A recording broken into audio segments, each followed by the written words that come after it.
Naghain din ngayong hapon ng kanyang COC si dating parang Mayor Dr. Ibrahim Ibay bilang kinatawan ng 2nd Parliamentary District ng Maguindanao del Norte.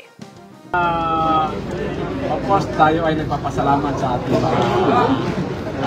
sa pamilya ko at sa lahat ng mga supporters natin na sumama ngayon.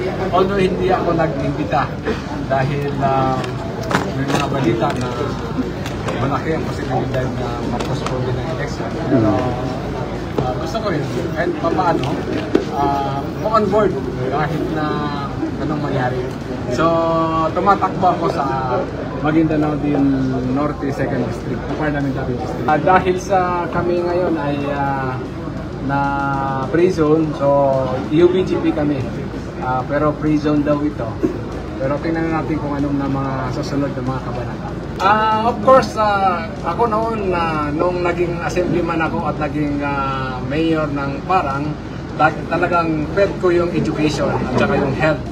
At gusto ko rin isulong yung magkaroon ng magandang ekonomiya ng ating Parang.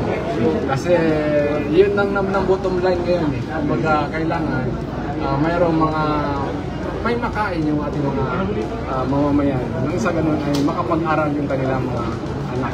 Actually, ang rido sa amin ay hindi na namin gaano prioridad. Ang prioridad lang talaga ay yung education.